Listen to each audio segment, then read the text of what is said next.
Pemirsa, puluhan mahasiswa di kota Cirebon, Jawa Barat berunjuk rasa tuntut polisi mengusut tuntas kasus pembunuhan Vina.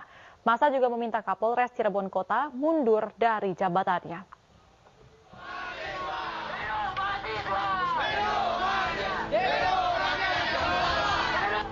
Dengan membentangkan spanduk, puluhan mahasiswa yang tergabung dalam aksi Perhimpunan Mahasiswa Hukum Indonesia berunjuk rasa di depan Mapolres Cirebon Kota. Dalam aksinya, mereka menuntut polisi mengusut tuntas kasus kematian Vina dan Eki pada tahun 2016 silam. Tak hanya itu, massa menuntut Kapolres Cirebon untuk mundur jika kasus Vina dan Eki tidak bisa ditangani dengan baik. Dalam orasi yang berjalan selama 1 jam, massa sempat bersyu tegang dengan pihak kepolisian. Kemudian puluhan massa membakar ban bekas di depan Mapolres Cirebon Kota. Kami meminta dan juga mendorong aparat kepolisian untuk menangani kasus ini, untuk mengedepankan unsur keadilan, kemanfaatan dan juga kepastian hukum. Karena per hari ini 3 unsur itu kami pikir belum juga tercapai. Itu juga yang pertama. Terus yang kedua, kami juga meminta untuk Kapolres Cirebon Kota orang yang paling bertanggung jawab dari selesainya kasus ini per hari ini. Karena kami melihat dan mendengar kejadian daripada kasus Vina ini lokusnya itu terjadi di Cirebon. Sementara akibat unjuk rasa ini, arus lalu lintas di Jalan Veteran Kota Cirebon sempat tersendat. Dari Cirebon, Jawa Barat, To Iskandar, iNews melaporkan. Pemirsa, kuasa hukum Peggy Setiawan mendatangi gedung Komisi Yudisial Jakarta. Kedatangan tersebut untuk memberikan surat resmi permintaan pemantauan terhadap proses pra-peradilan Peggy Setiawan, tersangka kasus pembunuhan Vina dan Eki.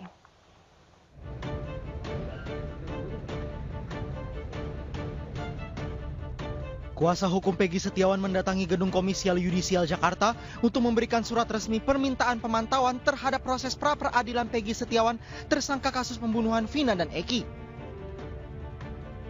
Pra-peradilan diajukan lantaran penetapan Peggy Setiawan dinilai tidak memiliki alat bukti kuat.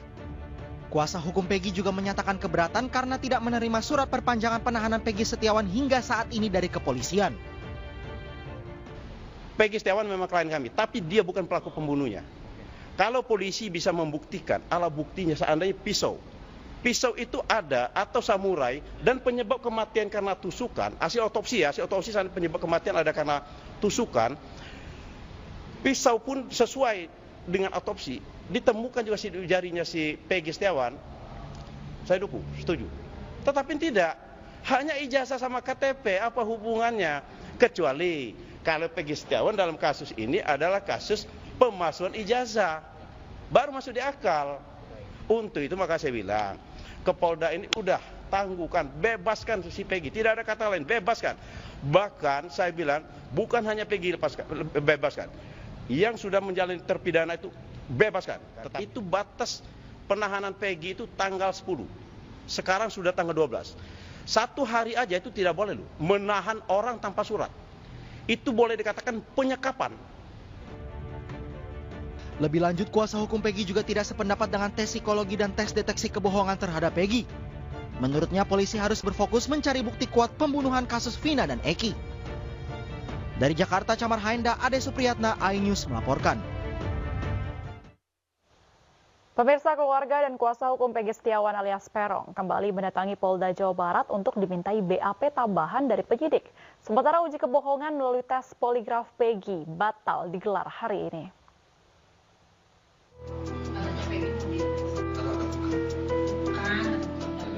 Melalui pesan singkat dari pihak penyidik, kuasa hukum tersangka Peggy Setiawan alias Peron kembali dipanggil ke Mapolda Jawa Barat untuk dimintai keterangan dalam berita acara pemeriksaan atau BAP tambahan. Pihak kuasa hukum bersama dengan ibu, kakak, dan adik Peggy pun bertolak dari kediamannya di Cirebon menuju Bandung untuk memenuhi agenda pemeriksaan di Polda Jabar. Sementara itu, uji kebohongan melalui tes poligraf terhadap Peggy yang sejatinya digelar hari ini batal dilaksanakan. Belum ada keterangan dari penyidik kapan penjadwalan ulang tes poligraf tersebut. Pihak penyidik ada BAP tambahan untuk klien kami, PS. Saya juga bertanya-tanya ini, kenapa harus ada BAP tambahan? Karena prinsip kita kalau memang kurang pemberkasannya udah bebaskan saja. nggak usah susah-susah gitu ya. Kemarin tes psikologi kita ikutin, oke, dites. Kemudian hari ini ada BAP Taman. Apakah ini untuk mengkanter pra peradilan kita atau bagaimana? Nanti saya lihat dulu hasilnya seperti apa. Kuasa hukum Peggy Setiawan kini masih menunggu persidangan gugatan pra peradilan yang diajukan pihaknya atas kurangnya dasar penangkapan terhadap Peggy serta kurangnya alat bukti yang kuat. Dari Kota Bandung, Jawa Barat, Yuan Pangestu, iNews melaporkan. Ya, pemirsa, selanjutnya Menko Polhukam periode 2019 hingga 2024, Mahfud MD, mengatakan adanya permainan hukum dalam kasus pembunuhan Vina dan Eki.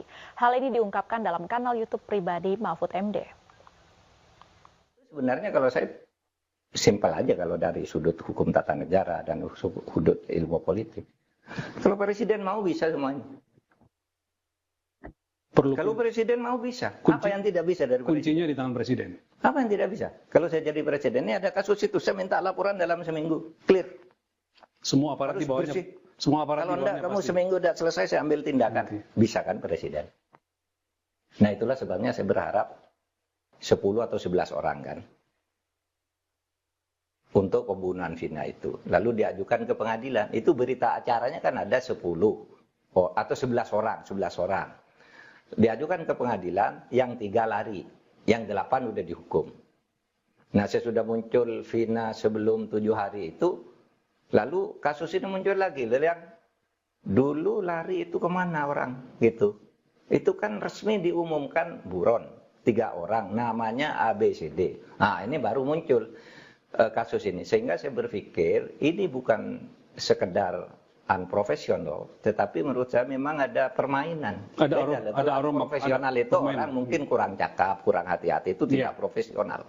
Tapi kalau ada permainan untuk melindungi seseorang atau mendapat bayaran dari seseorang untuk mengaburkan kasus, itu sudah sebenarnya sebuah permainan yang jahat. Nah, saya cenderung ini lebih dari unprofesional.